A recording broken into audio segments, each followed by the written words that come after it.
Good afternoon, everyone, and welcome to this Mentor Monday, a special Mentor Monday featuring an alumni panel that's focused on developing good study habits. We're excited about the conversation this evening because it's really important for all our scholars to feel prepared and confident about their study skills, and it's something that we continue to hone over the course of your academic I don't know what you're talking about. So we hope to be able to have a conversation where you all can benefit from and you can share, as well as have time to network with each other. So what we're going to do over the course of this session, which will end around 6:15, we'll start out with welcome. I will introduce our panelists. Call you later. If you're not speaking, could you please mute yourself? All right, so we will have a conversation with our alumni panelists led by our moderator. Also, before we start, I want to do a quick Menti poll. So grab your phones to share some of the things that you're excited to learn more about. And then, as I mentioned, we'll have that conversation and then break out into smaller breakout rooms for more networking, as well as connecting with our wonderful members that are here today. It's good to see you, Lynette, Betsy, and Pamela. They also, I'm sure, have some great wisdom to share with you guys when you break out into the rooms also. And so we encourage conversation. We encourage you guys to raise your hands and ask questions. Utilize the chat box. Let us know if you need any help with anything, but also feel free to ask your questions so that you may get the most out of this important conversation. So again, thank you all for being here. I'm going to share my screen really quickly because I'd love to get your thoughts. We'd love to hear a little bit about why you're here today. So if you could get your phones out and go to menti.com. And it's spelled MENTI.com. You can do it on your phone or on your browser in another window. And it's going to ask you to enter in a code. And so when you enter that code, it's going to be 73069369. Again, that's menti.com. And the code is 73069369. Thank you, Devanya, for putting that into the chat as well. So I see you guys are already answering the question, which is, what study skills do you hope to learn more about during this session? We asked you to pick your top 3. The options are whether you want to learn more about working in study groups, making a study schedule. We all know that calendars are really important. Being more disciplined in general, avoiding distractions or procrastination, and getting and staying organized. So our panelists will have a lot of great advice around all of these, but we'd love to get a sense of what you guys are most interested in.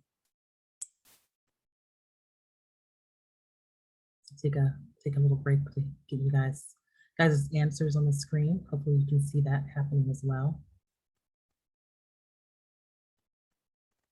So far, it looks like making a study schedule and getting and staying organized are most popular.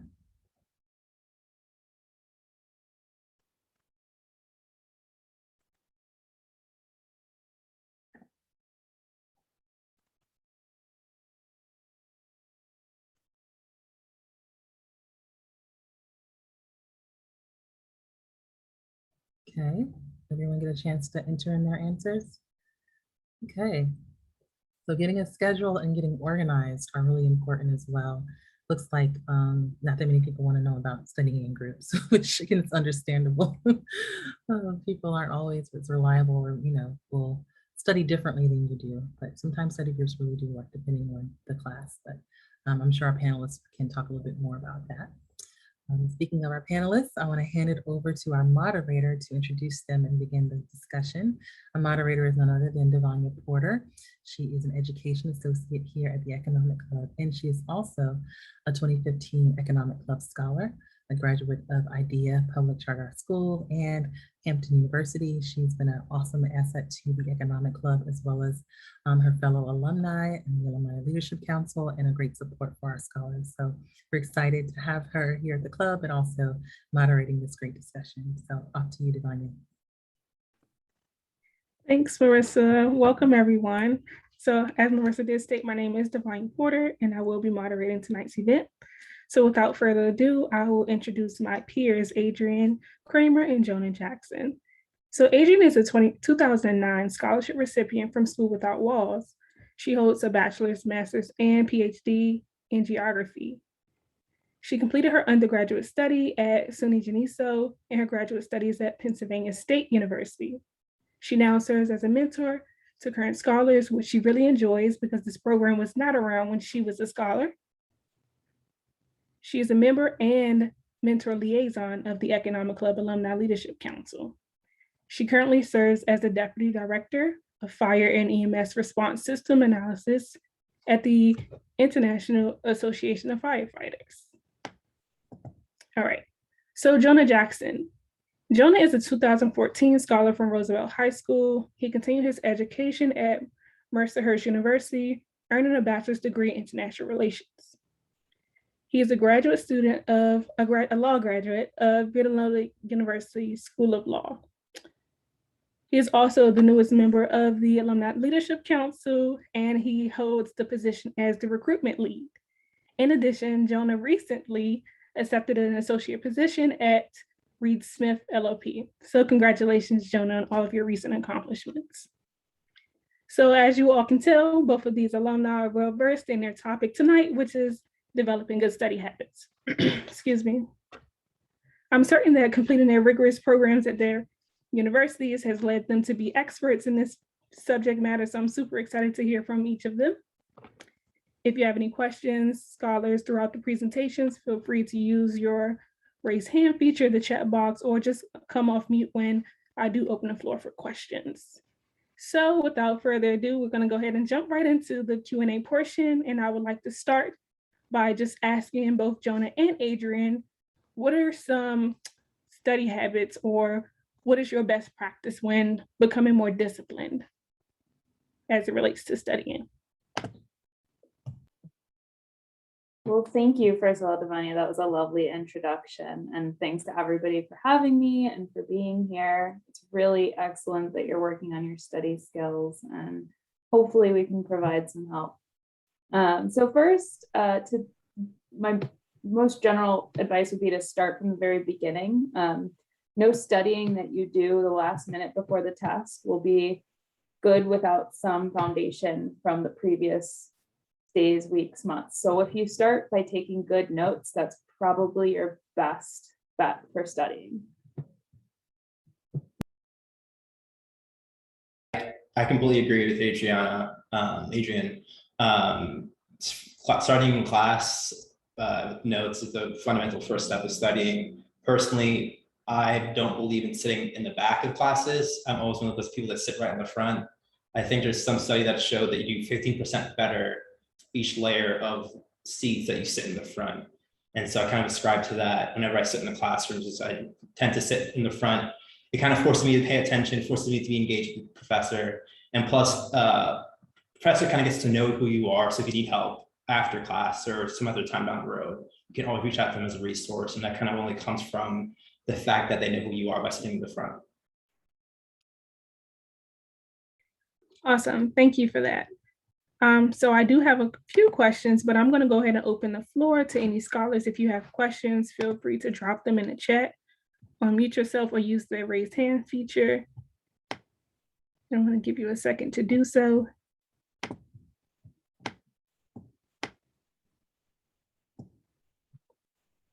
All right, so I'm not seeing any questions as of yet, so I'm going to go ahead and ask my next question. So how did you all learn? Oh, was someone coming off mute or was someone entering? Maybe that was someone entering. So how did you all learn what study types best fit you? I can take this one first. I think it kind of comes from trial and error. I think for me, I figured out what study habits works for me based also on the subject. Some classes aren't, some tools in certain subjects don't relate together. I took bio my freshman year of college, and my study habits that I took for other classes did not work for bio because my mind did not work in a STEM kind of way. And so it might have taken Quizlet or taken making flashcards, making diagrams, and kind of just finding the perfect thing for the subject goes a long way. Don't be afraid to try new things. There's tons of videos out there to kind of help you figure out what resources might be best for you. I remember a lot when I didn't get something, I would kind of teach myself by going to YouTube and finding something more dumbed down on the subject and going from there.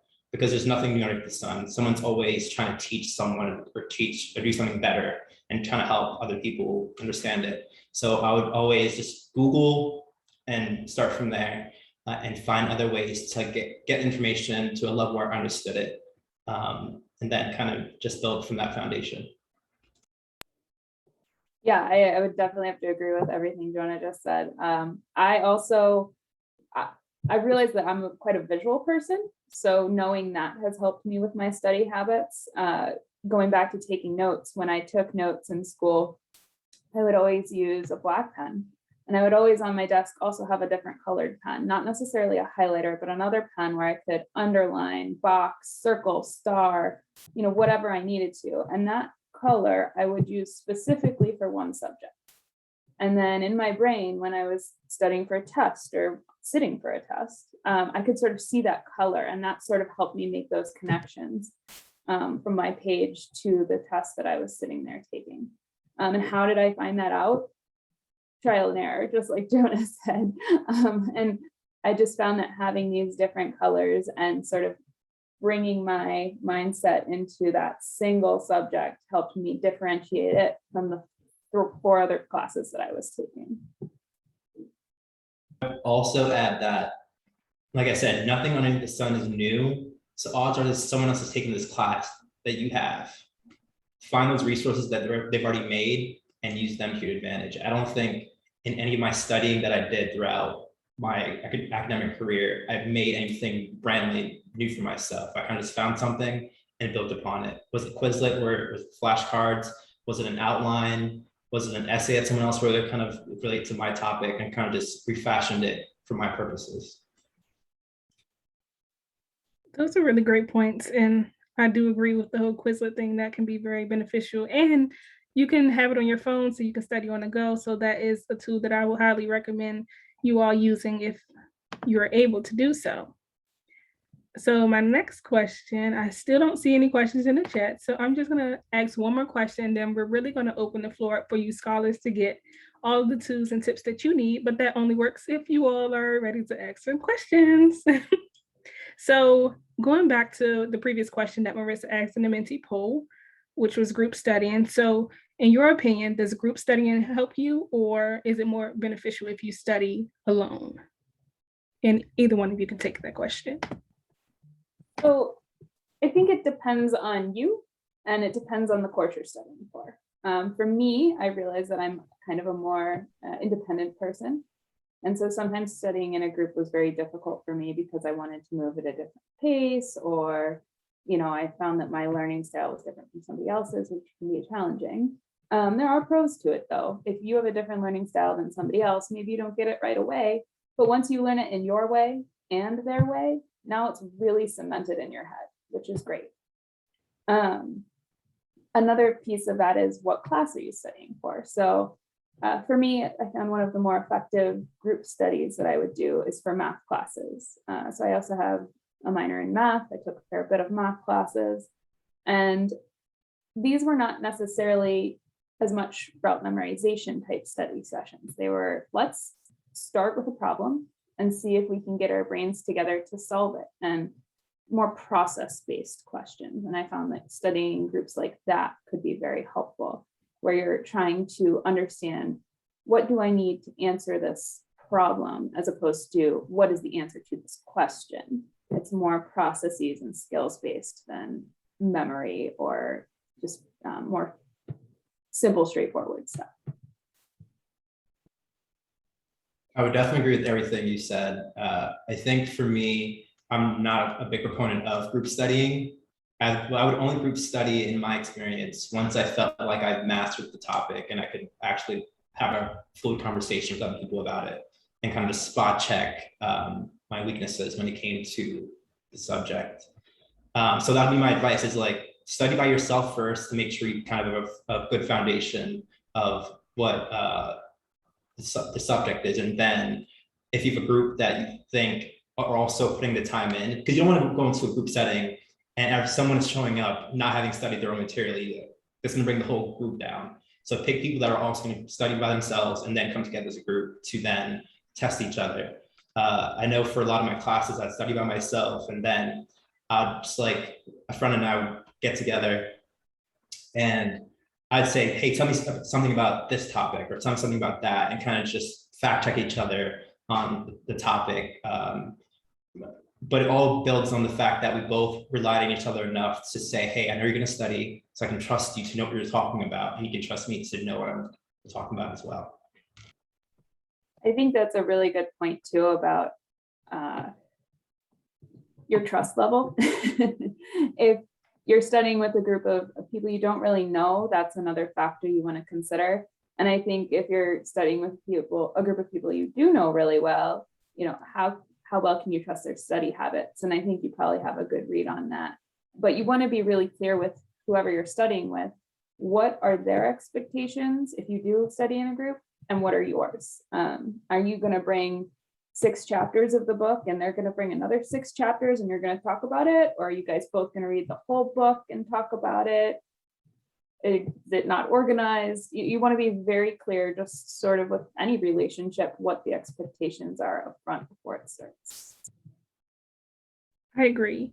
And Adrian, you just brought up organization. So that leads into my next question. How did you stay organized with your notes and study schedules? For me, at the beginning of the semester, everything happens, I think it's the 4 Ps. Prior preparation prevents poor performance. So at the beginning of the semester, it's setting up binders, it's tabbing everything, it's looking through your syllabus, it's making sure you have all your books if you have a book list from your professor. And so I would go in, I'd make sure I put all my classes in my calendar, so I know what classes I'm going to, the room I'm going to, the time I'm going to that class, and kind of just fill out as much as possible and how I can plan my day around my schedule. Lunch times, break times, if I'm going to the gym that day, it's all kind of planned for me. There's no need for me to think about it. And so when it comes to my binder as well, it's all tabbed out, and each subject has its own either tab or its own folder. And so for that day of class, I know I have my history class, my math class, and geography. So I'm gonna have to grab those 2-3 subjects and bring them around with me for the rest of the day, or whatever the case may be. And that only can happen if I take the couple days before the semester starts and making sure that's all taken care of. So you don't want to start that when classes start, because then you're already behind. Agreed. Yeah, those 4 Ps are great. I would do the same thing. As soon as I got my syllabi, I would, regardless of any other homework that I had from that class, the first thing that I would do is take those dates, and hopefully you have a good syllabi with clear dates, and mark them all in my calendar. You want to know when your tests are, when your papers are due, if you're going to have quizzes on Fridays. That's important enough to put in your calendar. And even if those change and shift a little bit because of whatever scheduling reasons, you know, at least they're there, and then you can move them around. I also, similar to my previous advice, like to color code my classes in my calendar so that I know this is for, you know, calculus, but this other one is for climate science. And you could even ask, when I taught at Penn State briefly, I would give my students the first 20 minutes of their second class with me time to do that. Once they had their syllabus, I would say, you have 20 minutes in class right now, put all of this in your organizer. And so if you ask a professor, they might be open to doing that, just, you know, with the reasoning of like, hey, I think this would help us really stay on task. And, you know, would you be willing to give us some time to do that? You'd probably find that a lot of people will be impressed that you're asking, actually. So really preparing ahead and then staying organized during the year.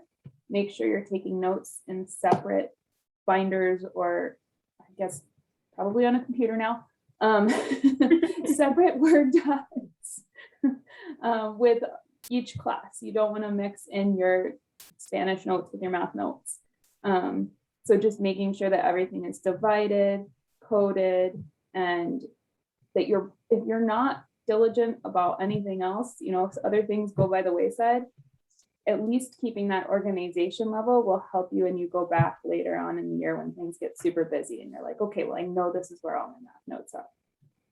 Yeah, like dating your notes, making sure you have a date ascribed to each place every time you go to class of what professor said and what you guys discussed in class would be very important. And I think even like, I remember I also used, we live in a tech age right now. I used an app that I got from the App Store as my calendar. So there's no need for you to write anything by hand if you don't want to. Just go to the App Store, download a planner app, and you're good to go.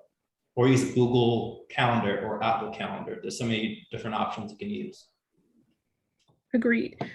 Jonah, one of the scholars asked if you can repeat the 4 Ps and slowly so they can take notes as you. The tongue twister, it's prior performance prevents poor performance. Or prior preparation, sorry, prevents poor performance. Indeed, a tongue twister, it is. Just to piggyback off of you with an app, another app that can be used is Productivity. It's more so like an online agenda if you wanted to check that out.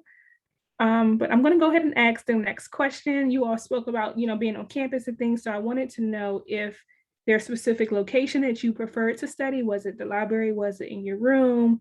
Maybe with a friend? Like, what was your preferred study method? Do not study in your room. That's my number one. Do not, if you sleep there, do not work there. By the numbers, psychologically, it says that you do far worse if you study where you sleep. That's so funny because I was going to say, I'm not a library person. I did most of my studying in my room. So I think what that reveals is really, you got to know where you do your best work, and maybe you'll find that out by trial and error. But for me, the library was extremely distracting, and to have my own space, even if it was by my bed, it worked a little better for me. Also, know what time of day you're studying, because like if it was at night and my roommate was in the room, maybe I would go to like one of my classrooms to study where it wasn't necessarily as busy as the library, but it was still away from my space that I shared with somebody else. I would also add, pick a time and stick to that time when you do study. Even if you don't have homework, at least go to the same space and kind of just go through your routine of getting the habit of, hey, when I'm here, this is what I do. At this time, it's what my brain does. I'm here to do this thing, and kind of just train yourself to do that. I would also, other than going to the library, Mercer's had this awesome sky bridge, and it kind of like overlooked over into Canada. And I kind of just sat there and just like spent hours just doing whatever I needed to do. So I think finding the right space for you is very important. Awesome. So we do have one question in the chat. Have you ever came across any obstacles in college, and how did you fix that problem? What was the solution to the problem? Sorry. Absolutely. There are tons of obstacles in college and grad school. I think in terms of studying, if I came across obstacles, my first line of defense was to go directly to the professor of the class that I was in. Like I said, I taught at Penn State and I had office hours and my door was always open. And when people would come and ask me things, I would give them hints to questions on the test. I would give them little nuggets of, hey, you're here, you're listening, write this thing down and remember it. And so I learned that from my professors in undergrad, where if I went to their office hours or I went and asked them a question, they're not here to make you fail. They're not scary people. It might feel like that sometimes, but in reality, they're also, their job is also somewhat dependent on people passing their class. If everyone is failing, they're not going to be doing a good job either. So they want people to pass their class. And when you get an understanding of what is going on in your professor's mind, you might have a better understanding when you sit for that exam or write the paper of what exactly it is they're looking for. Yeah, to build off that, I think every professor speaks a certain language, and it's your job to learn to speak their language. You're looking for certain things, you're looking for a certain kind of answer, and the obstacles become fewer once you learn that language. And the best way to learn that language is sitting in front of the classroom, going to office hours, being the person that's not afraid to ask a question in class, it pays dividends both academically and when it comes to time for a recommendation letter. They can say, so when Jonah raised his hand in class, he was always willing to volunteer answers. I recommended him for this position for sure. So even if the answer is wrong, I can't count how many times I would say something in class and my professor would be like, yes, but that's not where I'm trying to get at the point. And they didn't really shoot me. It was not shooting me down. It's kind of just letting me know that my answer might not be what they're looking for, but at least I'm trying, and they encourage that kind of thinking. And for God's sakes, college is the best time to be exploring ideas and saying different things around other people, because then you get to be exposed to different ideas.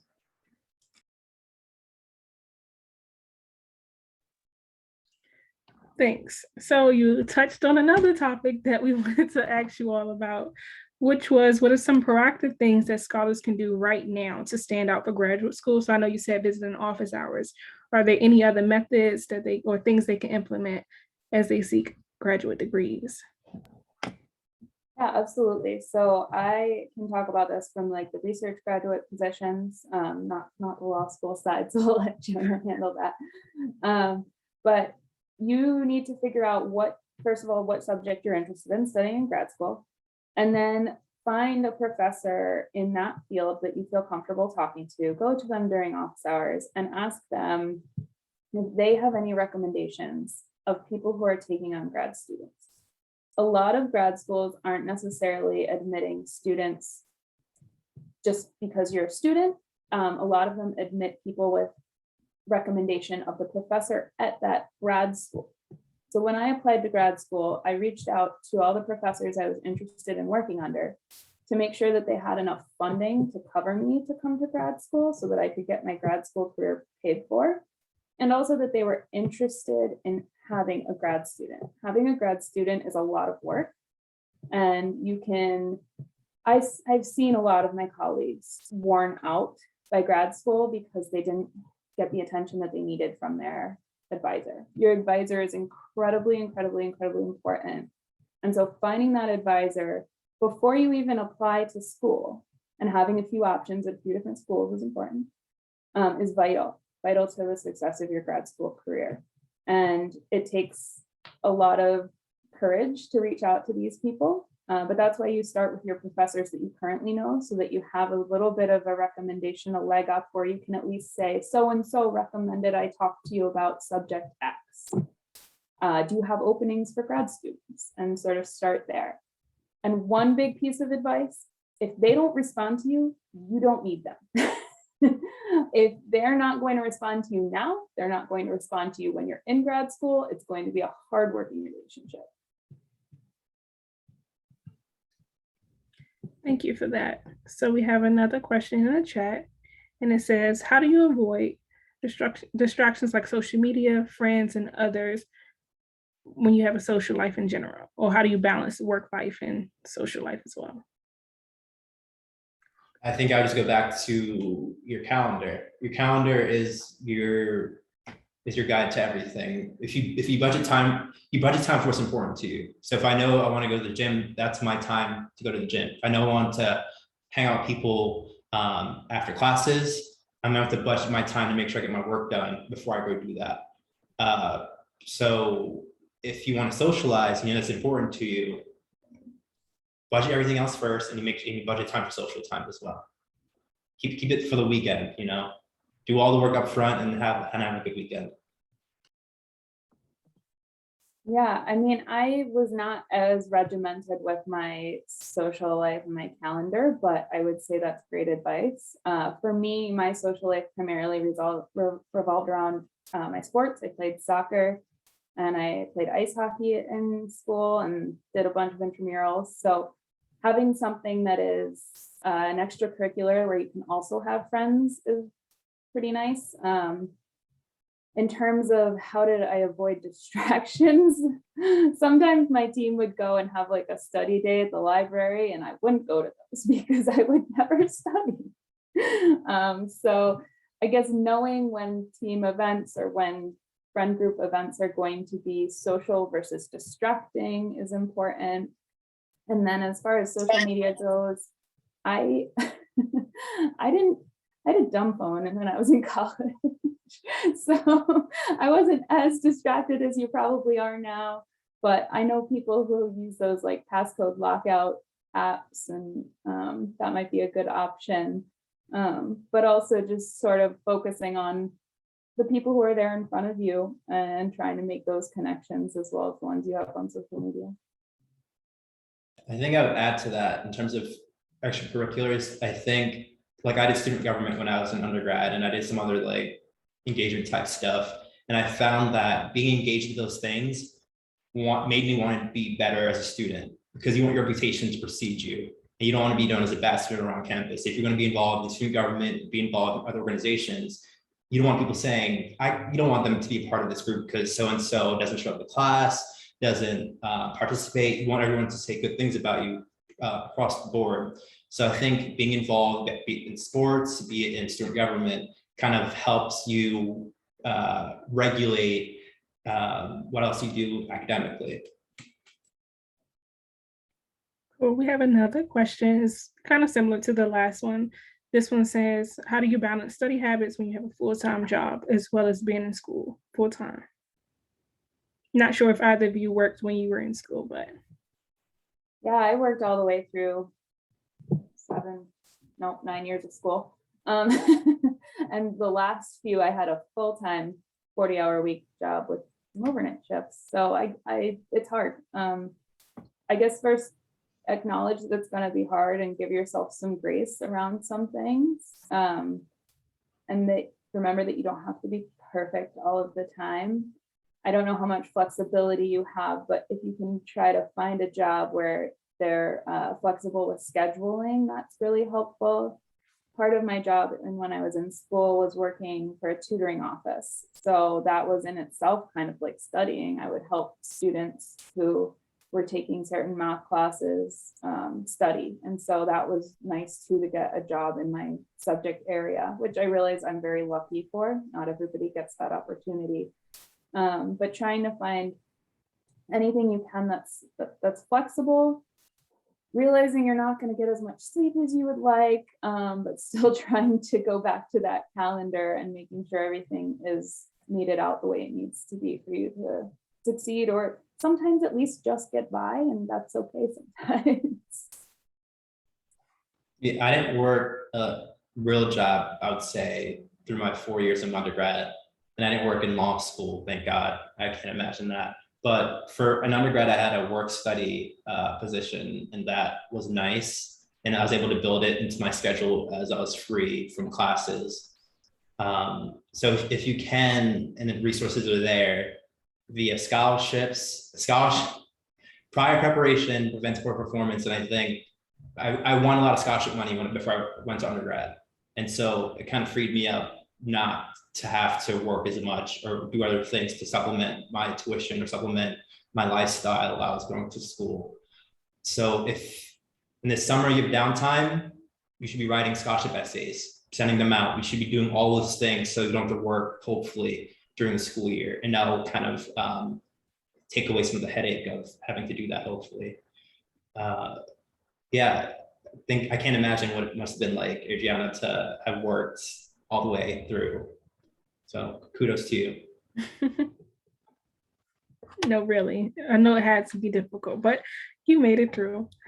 So another question that I'm just going to ask random questions until scholars are ready to ask. You all can come off mute at any time if you would like to, or you can feel free to utilize the chat feature at the bottom of your screen. So my next question would be, did you all find it I know this goes along with knowing who you are. So did you find it beneficial to study in the morning or late at night? I personally did my best work at night. I feel like sometimes when like I was under the gun to like, I need to get this done, my brain like just locked in more that way.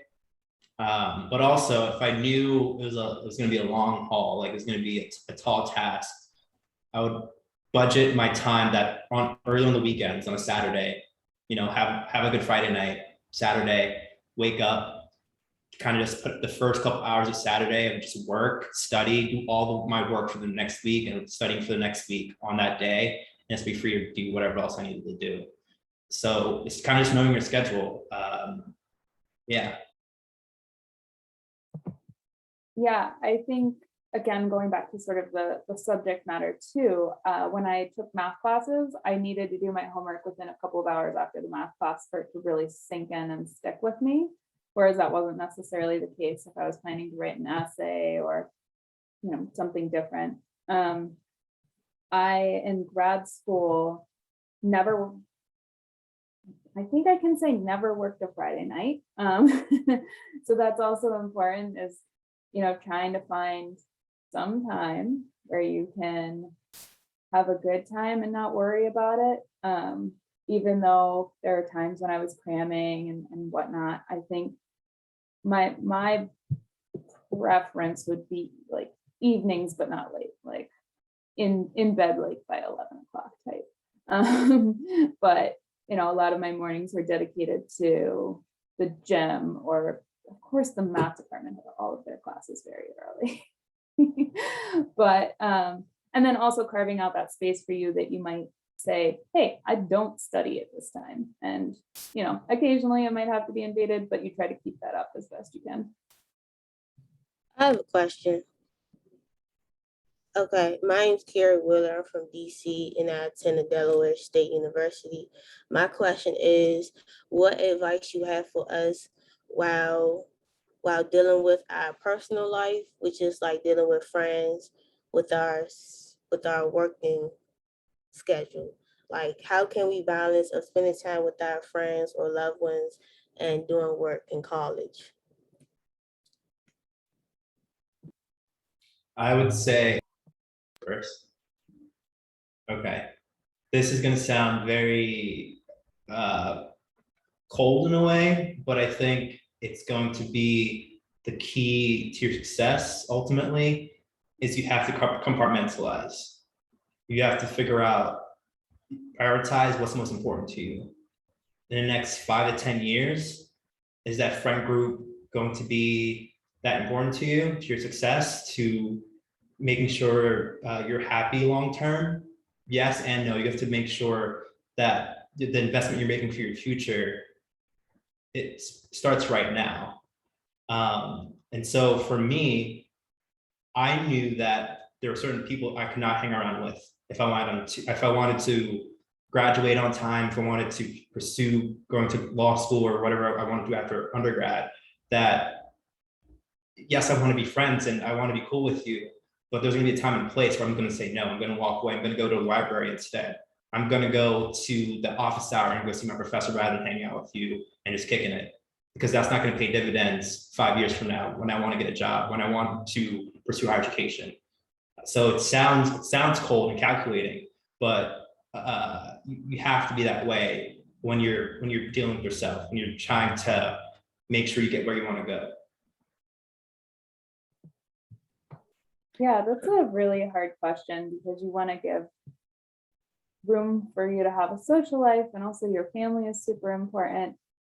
I would say kind of similar to how I built in study time in my job, or built in study time through other avenues, is sort of trying to expand your group based on these people that you might work well with.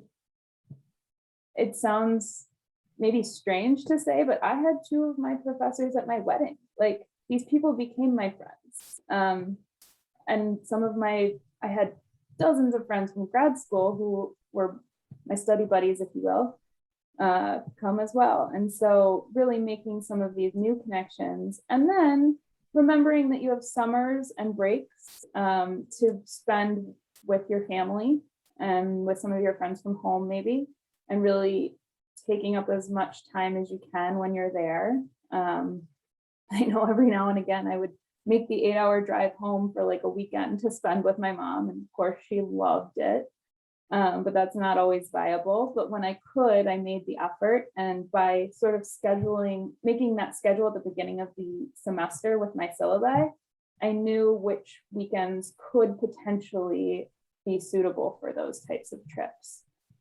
So making sure that you use your time off well when you have it. Thank you. I love that. Oh, Someone said they have a question. Go ahead.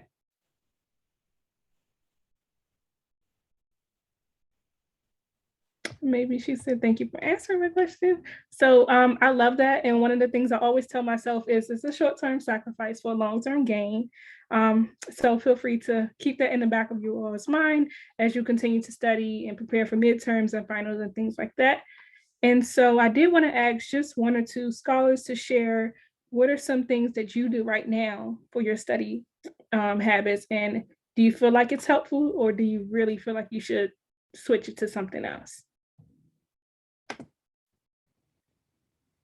You all don't have to be shy. This is an open discussion, I promise.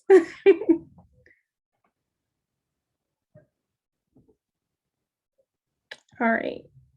So if you all decide to answer that, you can drop it in the chat. In the meantime, I'm going to ask this other question that someone dropped in the chat. So it says, as a senior at undergrad, how did you decide whether to go into your next program or take a semester or a year to explore some other options?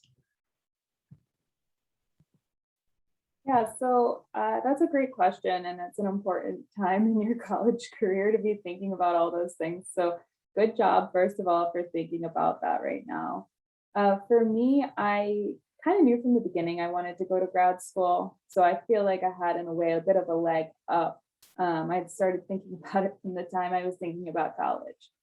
And so I didn't want to stop because I didn't necessarily want to go out into the real world and have to find a job for a year or maybe not, or figure that out. But then also, if I did find a job, get sucked in and not go back. The acceleration was important for me to just keep going down the same track that I was on. And I think that I also had really, really great help and advice from the professors that I sought that from, and that helped me to make my applications as quality as I could and to get into that next step right away. Yeah, I think I'd add to that in saying, just like you, I wasn't ready to venture off into the real world yet and have a big boy job like I do now. But also the fact that I didn't always plan to, I didn't know I wanted to go to law school initially.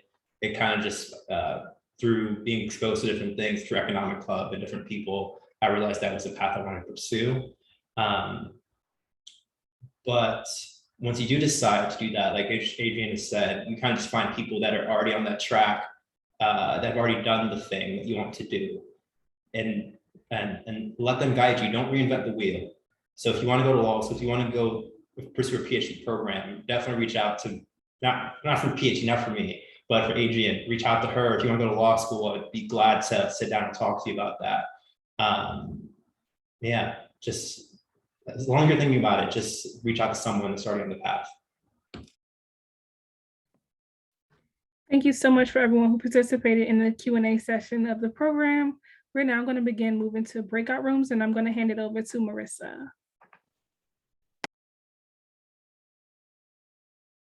I guess I need to get off mute. Thank you to our panelists. What an awesome conversation. And thank you to all our scholars who participated and asked questions. There was a couple more questions in the chat, but we encourage you to ask those in your breakout rooms. So we're about to move you into small groups. A few of you have done this before, and we have some amazing members here as well. Betsy Lewis from Cooley, Pamela Rothenberg as well. And I think I saw Ed Levin, he may have dropped off. And Lynette Kelly also, who's on our education committee. And so they'll be in the rooms as well, so you can learn more about them. I'm sure they have some great advice to share also. And so we'll break you guys up. Each of you should have a panelist in your room. We'll have 3 rooms. So between Devanya, Adrienne, and Jonah, you can ask more questions of them. But we definitely want everyone to, as you go into your rooms, to take the time to introduce yourselves. And then share, follow up on that question that Devanya asked, what's working for you or what's not. And, the people in your room are here to not only offer